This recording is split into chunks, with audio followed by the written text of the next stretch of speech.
bangsa-bangsa sedunia ini mengakui tahun Masehi ini dipakai pedoman. Karena apa? Contohnya tiap mulai tahun Masehi bulan 12 datangnya hujan. Kenapa? Tiap pergantian tahun pasti ada musibah. Iya, memang kalau bulan-bulan masih bulan 6, 7, 8 itu masih musim kemarau.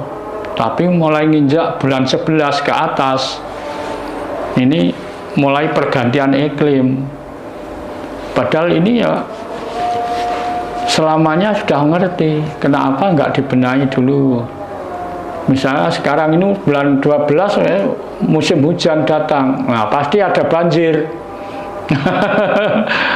Ambok ya dibenahi yang misalnya rawan banjir mana ya, di pertengahan tahun harus dibenahi dulu lah. Jadi intinya pergantian tahun ini pergantian suasana. Juga ngepanggihan malih kalian Barjo, puji syukur diparingi pas pinanggihan sakit pinanggihan dalam keadaan sehat seger waras.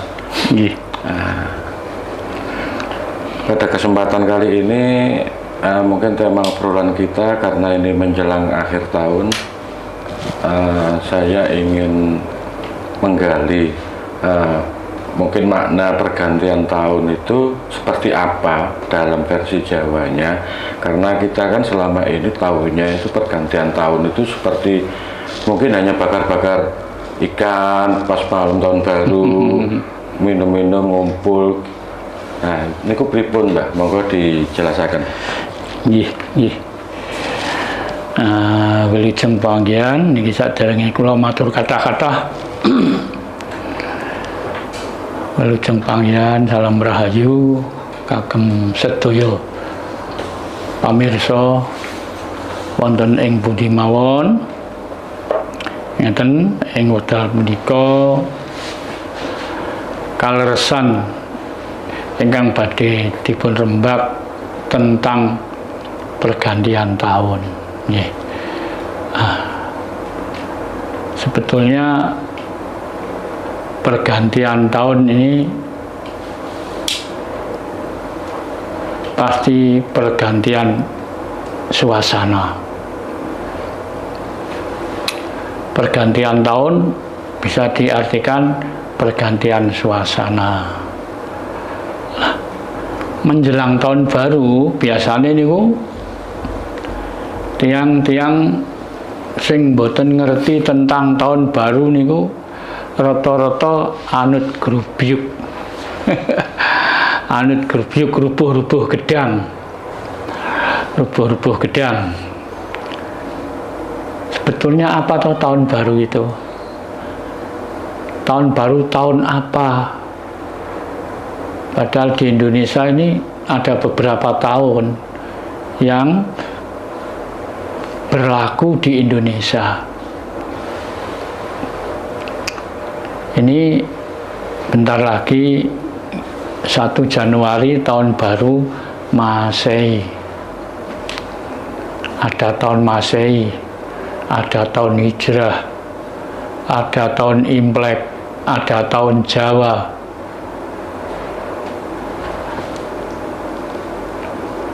Dan banyak lagi. Kalau di Indonesia kalau nggak salah itu ada 6 tahun ini. Nah, pada umumnya 1 Januari pergantian tahun Masehi, rata-rata orang-orang ini banyak yang ikut-ikutan. Betulnya pergantian tahun pergantian suasana. Kita selama setahun berusaha budidaya supaya luwih apik, semakin lama semakin mengarah ke kebenaran. Tapi banyak orang yang tidak tahu pergantian tahun itu untuk apa. Kalau bisa ya menggantikan suasana yang negatif jadi positif. Jadi kalau bisa kita ini selangkah lebih maju. Apa pergantian tahun Masehi, tahun Imlek, tahun apa itu kita punya pandangan masing-masing. Kalau orang Jawa ya tahun Jawa. Tahun Jawa itu tahun Indonesia, tahun Nusantara. Banyak orang Jawa tapi nggak ngerti tahun Jawa. Dari pergantian tahun tidak hanya disambut dengan wah rame-rame, nyambut dengan kembang api, masak-masakan, minum-minuman, makan-makanan, pesta-pestaan. Ya nggak apa-apa itu kalau ada. Kalau nggak ada jangan dipaksakan. Kalau kita tahun baru Masehi kita ikut merayakan, tapi orang Indonesia banyak yang tidak tahu punya tahun sendiri.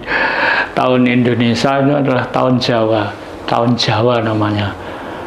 Bukan hanya tahun Indonesia, tapi tahun Nusantara.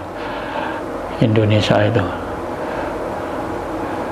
Nah, tahun barunya kalau tahun Jawa, tahun baru ya 1 Syuro, bukan 1 Januari. Nah, pergantian tahun tentu saja kita harus koreksi diri, mana yang tadinya belum baik harus dibenahi supaya menjadi baik. Jadi pergantian tahun ini untuk membenahi diri juga. Nah, kita di tahun yang baru nanti sebisa-bisa harus selangkah lebih maju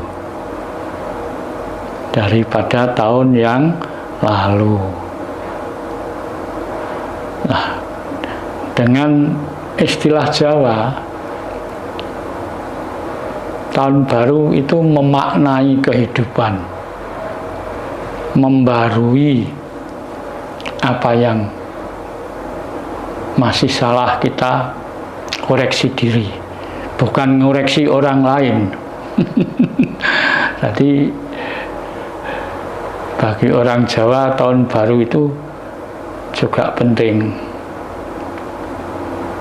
Orang Indonesia kalau tahun baru Masehi ikut meringati, tapi orang Indonesia nggak tahu tahunnya sendiri. Nah, ini lebih bodoh ya kita ini. Makanya kita jangan sampai bodoh-bodoh lah. Kalau kita bodoh ya dibodohi orang terus. Diajak meringati tahunnya orang asing, walaupun tidak diajak kadang-kadang ikut sendiri, ikut-ikutan. Wah, ada malam tahun baru Masehi ini sepertinya yang di desa-desa ngumpul di kota, di alun-alun.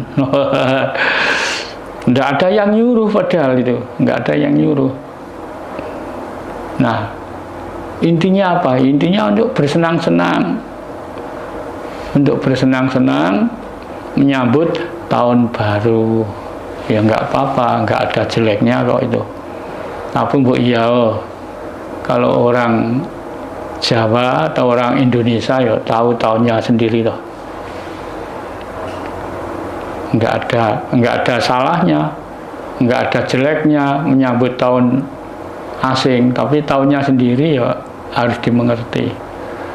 Masuk badannya sendiri nggak ngerti ya ngoreksi yang dilihat orang lain. Jadi itulah maknanya kita monggo bareng-bareng silahkan hidup berdampingan dengan damai.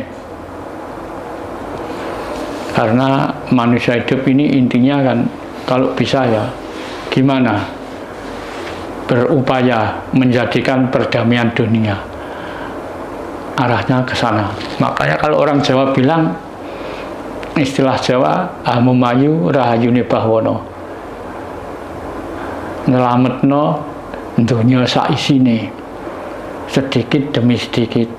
Kita nggak bisa selalu bim salabim, nggak bisa.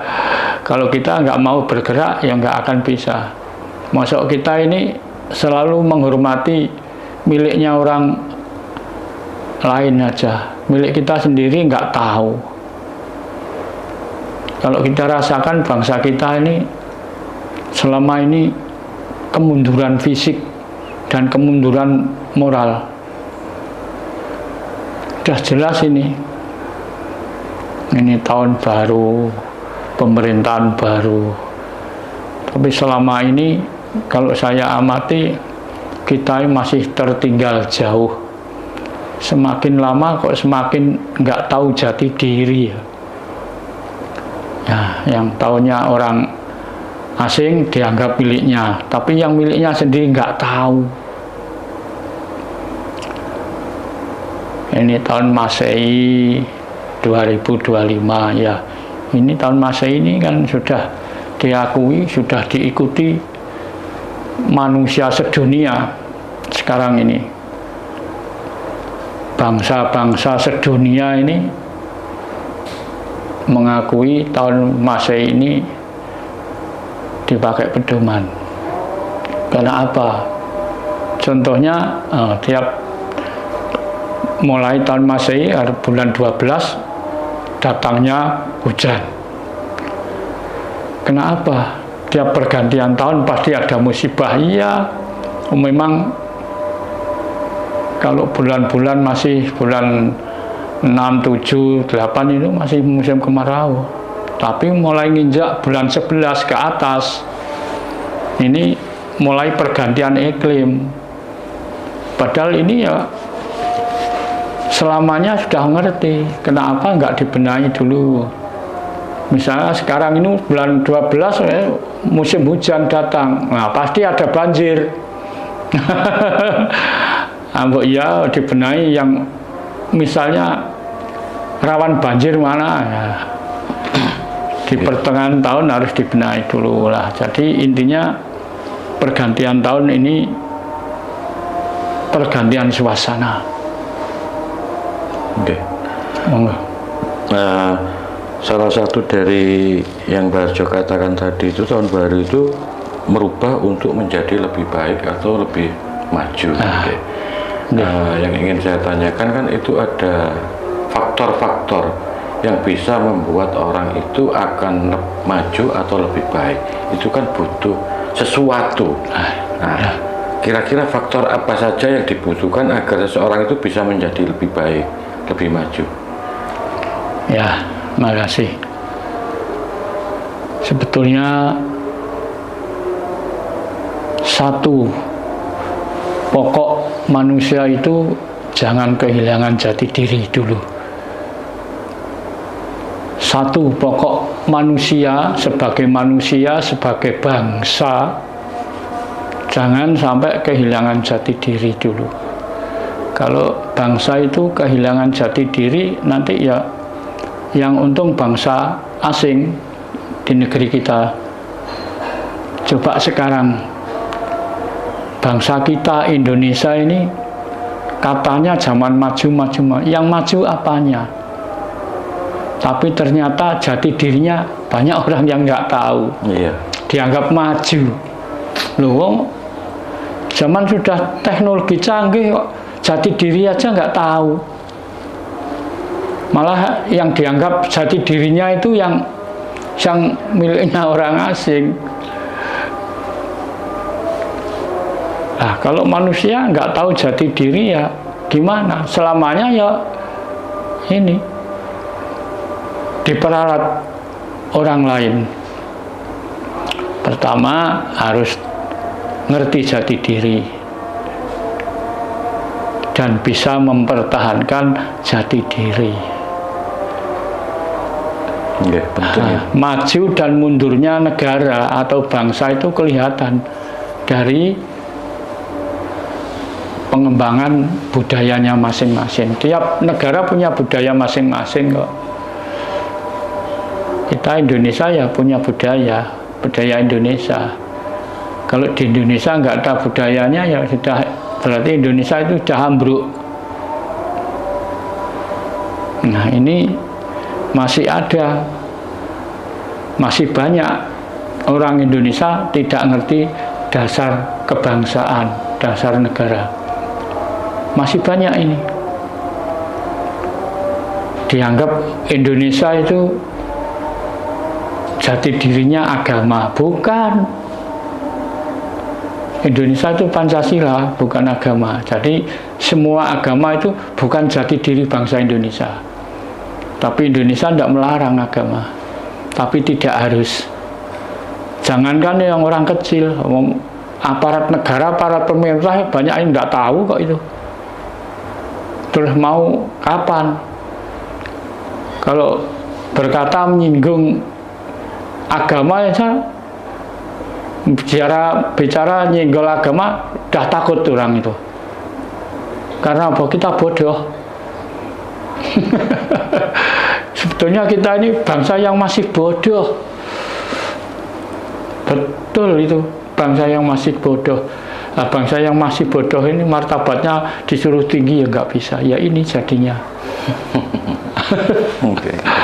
Tahun Masehi ikut-ikutan meringati tahun baru. Nanti ada tahun Imlek nih gitu. Ikut tahun Imlek. Ya nggak apa-apa. Silahkan meringati tahun Imlek yang menjadi penganut Konghucu. Nggak apa-apa lah. Kita ikut nyambut ya nggak apa-apa kok.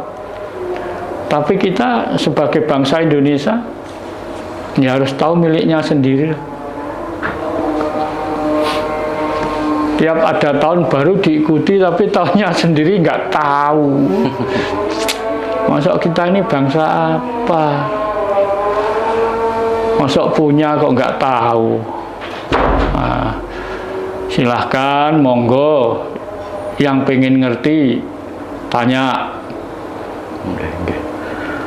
Ini masih terkait dengan pergantian tahun. Saya ingin tanya Mbak Harjo, mungkin punya gambaran atau pandangan kira-kira tahun depan 2025 Indonesia itu seperti apa, gambaran yang Mbak Harjo tangkap? Apakah nanti ekonomi mungkin ya, dalam hal ekonomi akan lebih baik, atau mungkin ya begini-gini aja, atau mungkin lebih mundur atau jatuh? Lebih parah. Iya, karena kan ini kita tahu Kak. Iya. Pemerintah sudah menaikkan PPN 12%. Nah, mulai 1 Januari besok. Nah, ini tanggapannya ya. Orang-orang ini pada umumnya tidak mengerti. Sebetulnya yang dinaikkan pajak 12% ini bukan urusan sembako.